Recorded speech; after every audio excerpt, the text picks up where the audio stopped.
Chapter 10, Matters of the Heart. Oh, look who's wearing green again. Are you wearing his shirt again? Or did you buy a green shirt to match him? I woke quite early the next day, eager to get back to the site and help them with more of their discovery process. I wonder if they got a look at the inside yesterday. I had a quick shower to wake myself up before going to see if Lance was awake. He usually was. And he always insisted on making breakfast before I got up as well. By now I had learned it was just something he enjoyed doing, so I'd stopped fighting it. I was pretty sure he couldn't help himself. Ah, that was her pajama lounge wear, gotcha. But I found the kitchen empty and Lance nowhere to be seen. To be sure, I went to check his room. Also empty. It didn't look like he'd even started breakfast, which was worrying. A pang of anxiety hit me at the same instant a powerful gust of wind shook the house. With a frown, I headed outside to check and immediately shielded my eyes with my hand to ward off the dust. Lance was already putting away a few chairs we had pulled out and stacked near one of the other buildings. Sandstorm. I already knew this routine. I jogged to where Lance was, calling out as I fished for a hair tie to get my hair out of my face. Ooh! Whoa! Wait a minute! You can't just, put that on out of nowhere and be like, hey, yeah, I just had this, this little number hanging in my closet. No big deal. Sir. Morgan, you're up. You should have woken me. When is it going to reach us? And how bad is it? It's a sand flare. A bad one. I guess this is that more active storm season you were talking about? It looks that way. This one sprang up out of nowhere. We don't know how long it could last. Maybe a couple of days. What about Eden and his group? Their camp can't hold out for several days against a sand flare, surely. They have shields similar to the biodomes, but they're nowhere near as strong, and a storm of this magnitude could disrupt it. They'd normally head to whatever the closest shelter was. I've offered to let them come here instead. We have enough space, though it'll be cramped. Okay, good. I contacted them this morning, and they're locking down whatever they can't bring. They'll be coming here soon. I helped him gather up a few other stray things so he could focus on locking down the greenhouse and shielding it against the storm. As we worked, the slow rumble of thunder reached our ears. Lance paused and, shielding his eyes, looked towards the direction of the coming storm still far on the horizon. It's moving fast. Should we contact Virio's team and see if they need help? Should they be here by now? We could always drive over if needed. I tried to contact them again a little while ago, and they weren't responding. If they're busy, maybe no one noticed your attempt. At what point did we go check on them?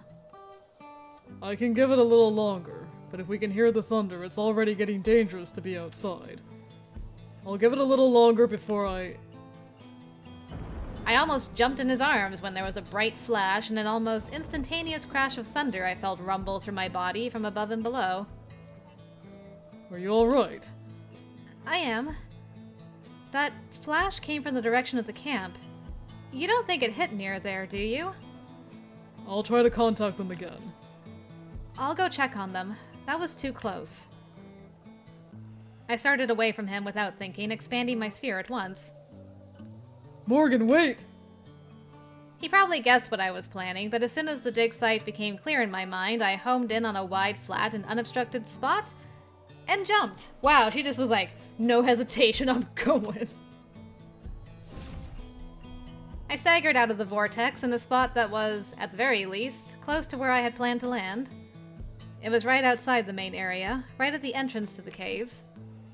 I broke into a run as Lance's voice came through my nanosystem directly into my mind, without a message notification even. Morgan! I'm fine. That was fine. As much as I want to lecture you about that decision, it was yours to make. But I would have preferred if you had not tried that again until you practiced more. I aimed for a clear area with no obstructions so it wouldn't matter if I missed the target area by a bit. Alright. Please keep me informed of what's happening there. I will. Sorry to spring that on you. I didn't think there was time to discuss it given the situation and difficulty you had communicating with them earlier. We'll discuss it later. Please stay safe. I will. There was a commotion coming from the direction of the site. When I reached the open area beyond the caves, I found chaos. Vireo and several others were trying to put out what looked like a small electrical fire in some machinery. Lynette and Eden were hovering over a body lying supine on the ground. At first I wasn't sure who it was, but as I neared I realized it was Finch. Oh my god, what happened? Morgan! Where did you... We saw that lightning strike. I teleported. My voice trailed off when I got a good look at Finch. He was badly hurt. No, Finch! My stomach churned despite the lack of blood. Oh, Finch! Good lord, man.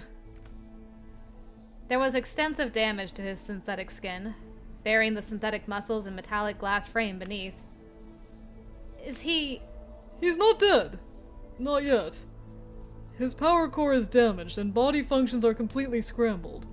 He was right near that thing when it hit. If it had hit him directly, he'd be gone. His voice was choked with emotion as he explained. We only have equipment for some basic repairs here. Lance has more at his place. I'm not sure how much, but he has enough cybernetics that he has a lot of equipment for treating injuries. I don't know how safe it is to move him. I will carry him. It's safer than leaving him here. He may not last the time it will take us to load him up and drive him. I'll teleport back with him. Can you... do that? I teleported myself here. As long as I'm not aiming for a small or high target, I think I'll be fine. Have you ever taken anyone else along when you do that? Do we have time to argue about this? No. No, we don't. He seemed to have decided, and though Lynette didn't seem convinced, she nodded as well. Then I'll teleport him, and the rest of you should come as quickly as possible. Please take care of him. I'll do my best. I paused, looking down as I contacted Lance through my system. Morgan, what's happening? I'm on my way back. Finch will be with me. Are you sure you can... I'm sure I don't have a choice. He was right near the lightning strike, Lance. He's badly hurt. You may be the only one that can help him. There's no time. There was a split second of silence. I understand. You've never done this before. Please be careful. I will. I took a deep breath and leaned down to Finch to speak in his ear, taking his hand in mine. I don't know if you can hear me, Finch. This is Morgan. I'm going to teleport us to Lance's house where he will try to help you. The first time through this teleportation method can be rough for some people. I can't say how it's going to affect you, but I'm going to do my best. That's true. We've never actually tried teleporting with a neo-human before, so this is going to be interesting. His eyes fluttered, and I thought there was a weak squeeze to my hand. I took that as him telling me he understood. I let out a breath I was hoping wasn't as shaky as I felt. Right. I couldn't fail. I had to do this right. We'll be right behind. Our heavy transport can make it there safely, so don't worry about us. Morgan, when the hell did you get here? Sorry, I can't stay around and talk. What? Bye! I focused in on an open space in front of Lance's house, sensing Lance's presence at the edge of my psi. I did my best to shut him out and create a solid cage on that spot. We're going. This time it felt like running through a twisted tunnel carrying a massive weight on my back. Except it didn't feel like that at all. It was impossible to describe, but I could feel the weight of carrying another person. And it was so hard to claw my way towards the location. It was taking too long. Long enough I was starting to panic, doing my best to only focus on that one spot, on setting my foot down there. The world stretched on, and the light shattered. And we were in Lance's front yard. Hooray! Did I get all of Finch with me? I leaned over, gripping my head and gasping for air before I realized Finch was there with me, still unmoving. Lance was beside us before I could see how he was doing. Are you okay? I'm fine. Finch is... He's alive, but his power core is failing. We need to get him inside. I'm not sure I have the equipment here to repair this, but I will try. Do you need... He scooped Finch into his arms and lifted him like he was nothing. Guess not. The others? On their way. I'll take care of him. Are you going to be alright? I nodded, swallowing down the nausea left in the wake of trying that. Please help the others get settled when they arrive. Right. Yes. I will. He disappeared with Finch, and I took shelter inside, keeping an eye for the heavy transport the others were coming with. For a long time I stood by the door, breathing hard as my heartbeat roared in my ears. I did that. I deliberately teleported somewhere and back with someone else, and I did it successfully. I might have been elated if not for the condition Finch was in. Now all I could do was hope that Lance could help him. I sank to the floor, my legs devoid of strength. Please let him be okay. The others were less than 10 minutes behind us. The thunder was getting worse and the wind as well, so they arrived just in time. They piled out of their truck, and I did my best to get them settled in. The storm hit full force a short time after. But despite the ferocity outside, all of us were more worried about Finch. We didn't know how long Lance would be with him. We tried to busy ourselves getting things ready for everyone and then finding food because no one had eaten breakfast. But none of us was particularly hungry either. Not until Lance reappeared asking if someone could help him move Finch to one of the bedrooms.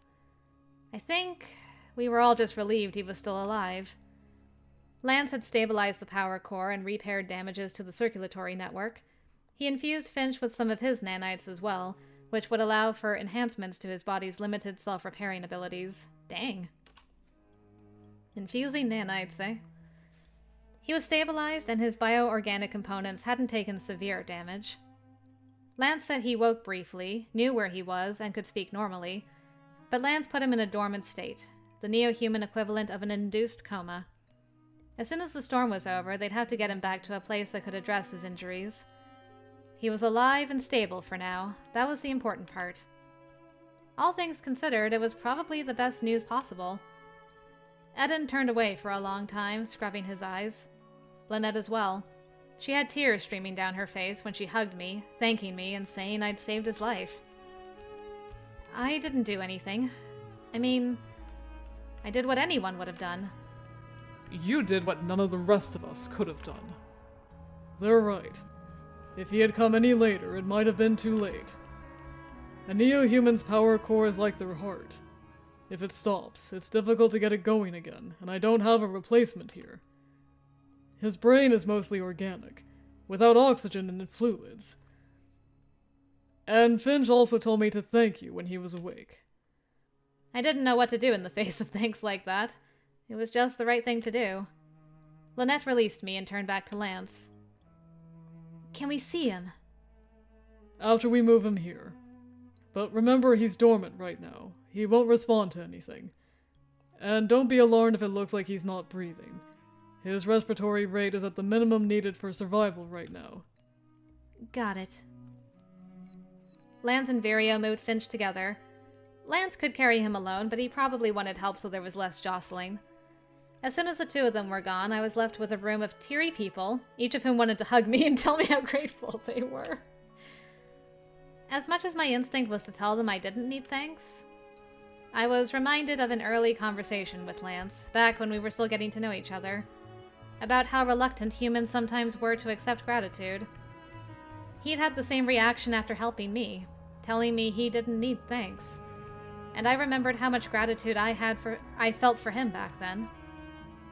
So I stopped trying to reassure them I didn't need thanks.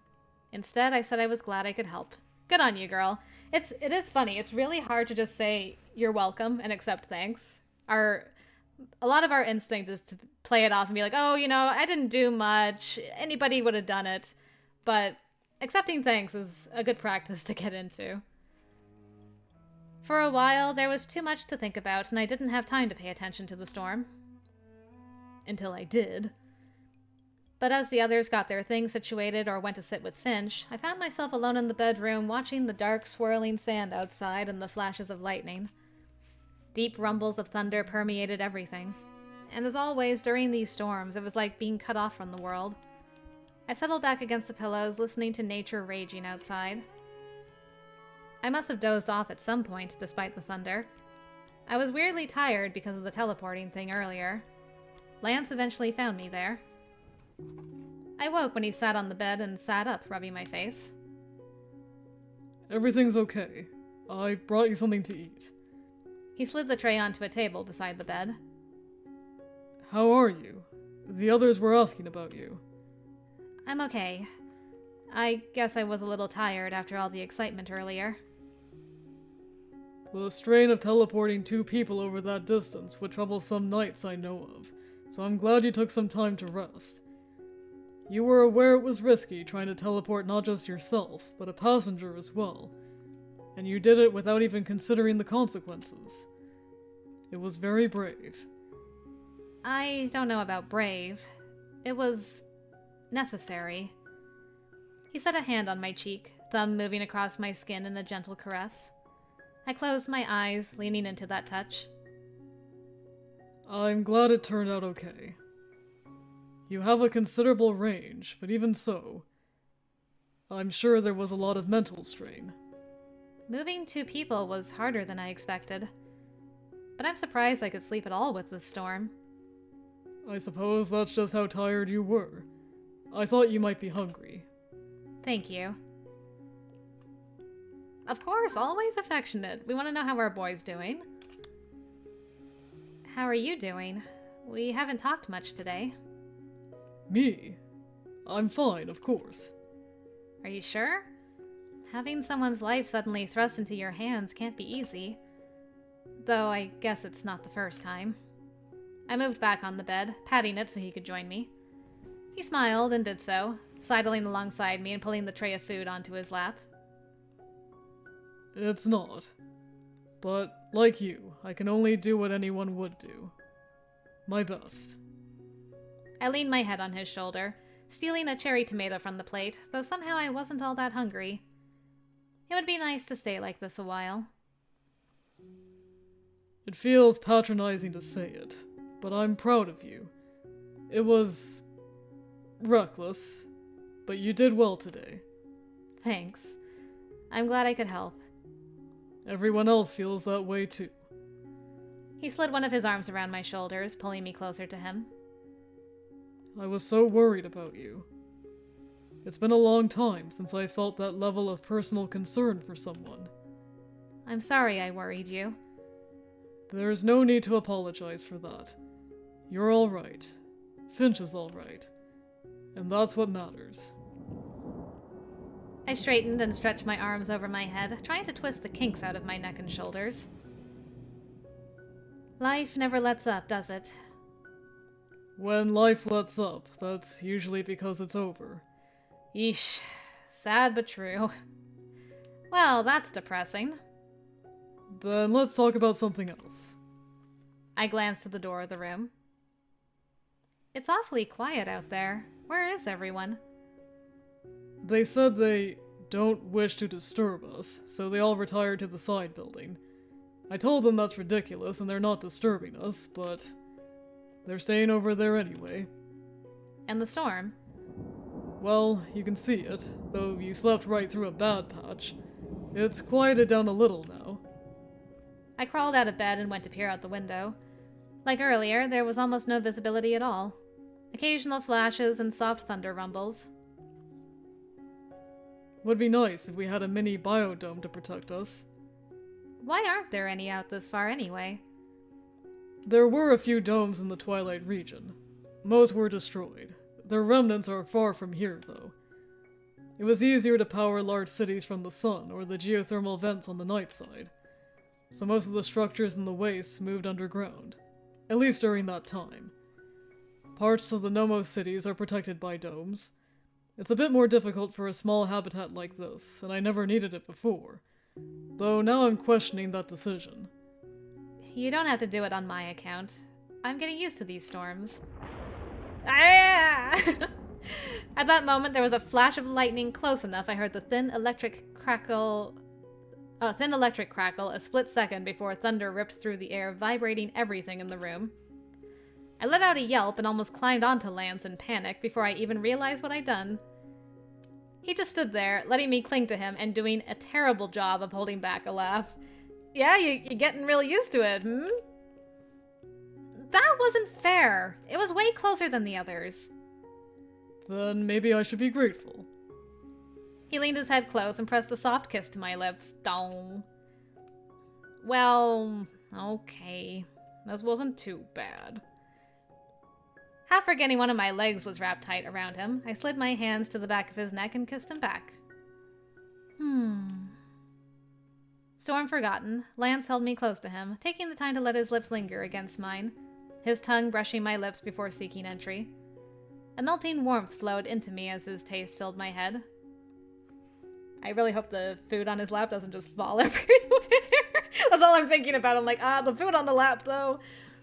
Lance's hand flattened against my back, and he pressed tight against me, that pressure sending an exquisite ripple of heat through my body. He pulled away a moment later, resting his head against mine.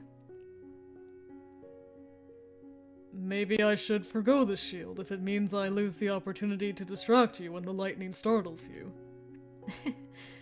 I let out a quiet laugh as I ran a finger down his cheek. I won't be this easily startled forever. Then I suppose I'll have to look for other opportunities to distract you. You don't need a reason to distract me. So I can attempt it whenever I want. I ran my fingers through his hair as I gave him a playful smirk. Well, I won't complain. I'm going to hold you to that. He leaned in closer again when there was a loud bang outside. Not just one bang. Several distressing bangs and crashes that sounded like something taking heavy damage. Or hitting the house? This time we both sighed. I couldn't help but laugh at the annoyance on his face. I'll go see what that is. Just to make sure it's not something important. All right. I laughed as we separated, and he left looking more frustrated than I'd ever seen him. I bit my lip, grinning to myself as I returned to the bed. Well, at least I could eat lunch, I guess. Oh, hello. I took the tray out, intending to eat somewhere other than the bedroom, and I was surprised to find Eden standing in the kitchen looking lost. Eden, are you all right? Morgan, you're awake. Are you doing okay? We were worried. I'm fine. Just tired. It's nothing to be concerned about. And you? I was with Finch. I heard that crash, so I came to check. Lance went to have a look. We're not sure what it was either. Are you sure you're doing okay? I promise I'm fine. Good. That's good. We were all a little worried. We don't have many Espers out here, but I've heard of Sci-Fi before. I worried you might have overtaxed yourself. I tired myself out, but I didn't overtax anything. How's Finch doing? Well, there's no change. He's in a low power mode, so there wouldn't be, though. When he's hurt, it's not quite the same as when one of the rest of us is. It's always scary. People assume neo-humans are tougher than humans, or stronger. But they're just as fragile, even if it's in different ways. And when they die, you can revive the body, and sometimes you can even transfer over some memories. But it's never quite the same. They're not the same. They're people, you know? Just like everyone else. I took my tray to the coffee table and patted the sofa for Eden to join me. He did so, resting his elbows on his knees and clasping his hands together. He and Finch had seemed close, so this must be hard for him. Have you known him a long time? Yeah, since I was a kid. He's always been like that older brother or an uncle that gets you into trouble. It's funny because we're almost the same age, but neo-humans learn and mature a lot faster than the rest of us do. So he's always felt like he's way older. He seems like he's a good person. He is. Since I'm an only child, I guess he was always the one I looked up to. I ended up following in his footsteps, too.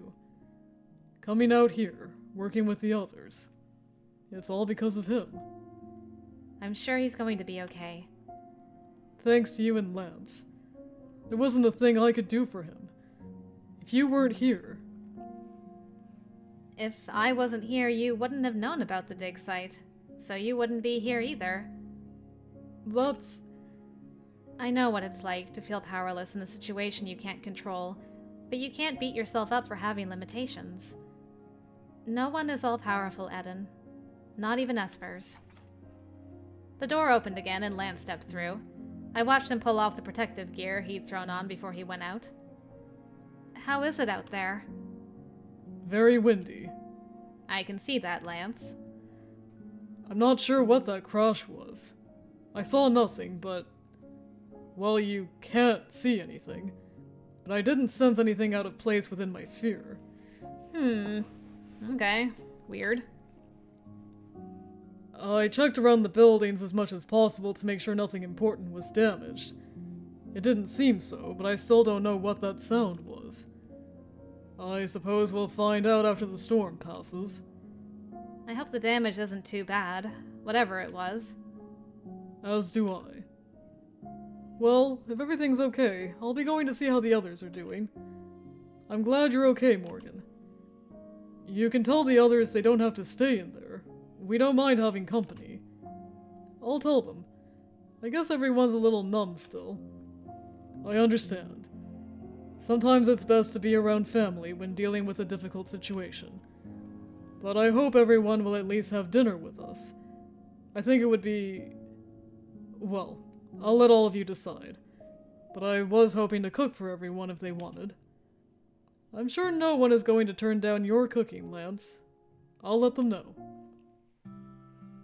Eden left us there and I could finally have something to eat. There wasn't much to do when we were stuck inside like this, but Lance and I had done it before. The others stayed out of sight except when Lynette briefly popped in on her way to see Finch. It seemed they were determined to have someone stay with them even though he wasn't aware of it. Lance asked if I wanted to play chess for a while, and I agreed because I knew how much he enjoyed playing, even if he beat me every single time. That was how we spent the next couple of hours. I still can't imagine it's that enjoyable to play with me when I'm not much of an opponent. You're learning. Besides, I enjoy trying to figure out how you think. I don't know if that's a compliment or not. It is, of course. Did you play a lot of chess when you lived in Delphine? Maybe with your little brother? A little. But I was taught by the people who first found King. The ones who reactivated my systems when colonists arrived to Arcalis. They were the first people I'd seen in such a long time. I was just glad for someone to talk to. I was happy I would have people to care for again. In retrospect, I suspect I was still embarrassingly naive back then despite my age. But I enjoyed playing chess. When I play it now, I recall those times. And again I was reminded that, as much as it was difficult to see him as that much older, he had centuries of memories and experiences over me. I can't even imagine what things were like back then. For a while, anyway, they were very happy. From the very start, I thought humans were wonderful and fascinating as a species. Do you still think that now that you are one? Yes. In some ways, I think it even more now. I'm glad our charm didn't wear off once you got a closer look. On the contrary, there's at least one person whose charm makes me want to take an even closer look. Oh? I flushed and looked away, still thrown off a little every time he managed a line like that. I know, he is like the king of smooth lines. I can't with this guy. Checkmate. In more ways than one. Honestly, you have no mercy at all when it comes to this game. My teacher told me it was an insult to my opponent to show mercy. They sound like an interesting person. They were. We were able to have the quiet dinner with the others that Lance wanted. And for a change, he let me help him cook since there were so many people this time. The mood was still subdued, but better than it had been. Furio was doing his best to keep everyone in good spirits. Lynette was doing her best as well. But with one of their team members in what was essentially a coma in the other room, it wasn't easy. At least they didn't all retreat again as soon as dinner was over. They stayed to chat for a while, everyone finding some place to curl up or sit. I learned a lot about their cities and what society was like. We went back and forth for a while comparing things. There were more similarities than differences, of course. We are all human, so how different would it really be? Well, a visit would be nice, but if you intend to stay in the wastes, it would be good to become a citizen. Is that possible? I'm not sure how often we get people from the cities becoming citizens, but Finch didn't have a problem. It's a lengthy process, though. Bureaucracy and all that. Yeah, it was definitely the same everywhere. But once you can claim citizenship, that changes the story for you. It gives you a lot more leverage in claiming the domes have no jurisdiction over you. Endgame, too. If that's what you want to do, you should start the process as soon as possible. But a visit will be required to make it official. I hadn't even considered something like becoming a citizen, but he made a good point if I intended to stay. I've got a few connections. I might be able to shorten the process down to a few months. I would appreciate that. For a while, Vireo and the others discussed other storms they'd been through. Some, they said, were worse than this. That was terrifying to think about. At one point, Lynette asked me what really drove me out here from the domes. I had never told them the full story, not all the details of it. This time I told them everything, from the kidnapping to the car accident, and those moments in the drainage system where I believed I was going to die. It was nice to see someone else as utterly outraged as I had been. Lynette's ranting about what I'd been through was hilarious and gratifying. Thanks, Lynette.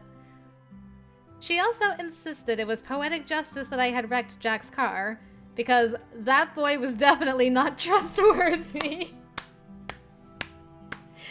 Well, rip Jack. But the conversations ended, and most of them went to find their beds. Vireo stayed back after the others left. You too. I wanted to thank you again.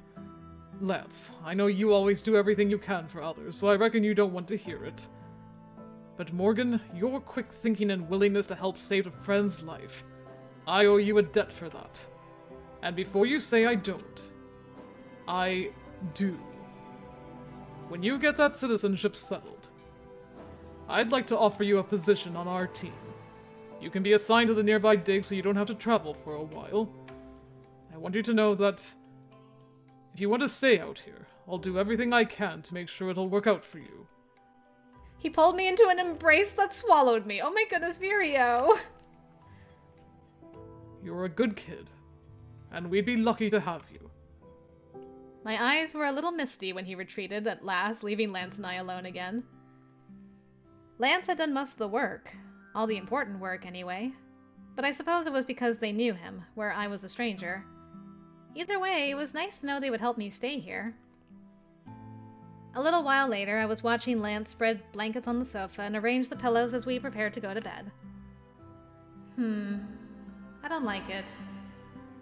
Are you sure about sleeping here? Finch is in my bed, so there's not really another place right now. I think it'll be fine. I don't need a lot of space anyway. I can sleep here and let you... No, you need to get proper rest. So do you.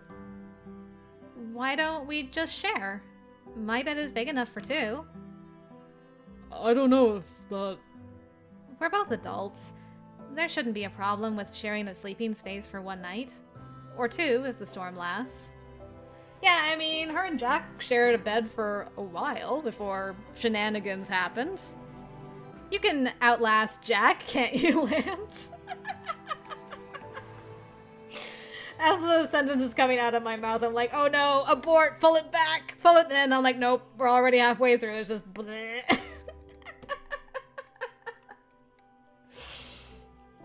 Well, unfortunate phrasing aside, moving on. You're not concerned what the others will think. Are you? They're aware Finch is in your bed. Well, no. I'm not. I just thought you might. Nothing has to happen. I mean, I'm not even... I'm not trying to invite something to happen. I don't want you to sleep on the sofa. It's great for sitting, but I'm dubious about sleeping on it. If sharing with me makes you uncomfortable, it's okay. No! No. It's not that. It doesn't make me uncomfortable. I know we're both adults. He dragged his hands through his curls, seeming to struggle with what he wanted to say. I've just imagined what it would be like to wake up next to you before. It probably sounds strange to say this. The part of me that's king is sometimes startled by all of this, by what I'm beginning to feel. During that part of my life, I only experienced things like this vicariously through the collective of minds they gave me, never firsthand. It's overwhelming. My heart pounds so much when I'm near you. My blood pressure goes up. I know it's a physiological response, but it's so confounding at times. And yet, the part of me that's Deimos understands it all. It's familiar and normal and not at all strange. And it's been so long that I felt this for someone that I want more every time I'm in your vicinity. And I, Lance, am in the space where those two collide, not knowing what to do. Is it strange that I wonder if I'll be able to sleep at all, knowing you're right next to me? I don't think that's strange. You're not the only one who is sometimes confounded by this. When I first realized I was starting to see you as something more than a kind man who helped me, I wondered if I was mistaking gratitude for something else. Oh, she thought about it. Or if it was the situation that pushed us together. At some point it occurred to me that emotions are like that. Why would it not be real just because we were pushed together without warning? It's not somehow an invalid way to meet, but I still have moments I question things. I suppose I thought the same at first. That I was mistaking curiosity for something else. Or that it was just loneliness. But I too came to a realization of how silly that is. Of course it's loneliness that drives people to seek connections. There's nothing wrong with that. And the more time I spend with you, the more I realize I'm not only glad to have company, I'm glad to have you. As Deimos, I never would have even considered ignoring this feeling. Love is too precious in Delphine. But as king, I realize love is precious everywhere. Yet, there's this old habit of rushing things, and I keep worrying I'll scare you. The closer we are, the closer we get, the more I want. I won't be scared. Not of you. Not ever. I leaned forward, pressing a soft kiss to his lips. Lance let out a shaky breath, arms going around me. I don't want to let myself get carried away yet. I want to savor every step of this. It feels like my first time falling in love, even though I guess it's not. Wait, is that something I should be saying right now? I laughed and kissed him again. I'll try to not be jealous. He leaned his head against mine. You really wouldn't mind if we shared a bed tonight? I wouldn't have offered if I minded. I guess that's true. And it probably would be more comfortable than the sofa. I have to warn you. Apparently I steal blankets. Oh no. I guess that means I have to stick close to you so as to not be as affected by the inevitable blanket theft. Well, we'll see how well that works out for you. I'll bring a spare just in case. Nice. With the storm still raging outside, occasionally shaking the house as it whipped around the habitat, Lance and I ended up going to bed. It was a little awkward at first. You could say you were both adults all you wanted, but when it came to actually being so close to one another in what was considered an intimate setting, there was still a measure of nervousness, I suppose. As we lay in the dark facing one another, Lance reached out to stroke my cheek. Even in the dim light, I could make out the soft smile.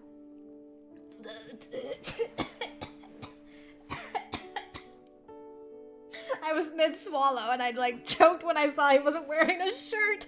I'm like, oh yeah, it's fine, you know? Let's make this as difficult as possible by sleeping without a shirt too. I mean, I understand it's bedtime, but yeah. Oh, how do you sleep with a half-naked guy next to you? This is difficult. Alright. Adults. We are adults. We can get through this. Hoo-ha! I'll try not to wake you when I get up. Don't worry about it if you do. I'll try not to wake you when I steal the blankets. Well, don't worry about it if you do. I resisted the urge to snuggle into him, just. But eventually, I fell asleep with his hand still wrapped around one of mine. Ah, stop. Falling asleep holding hands is so cute.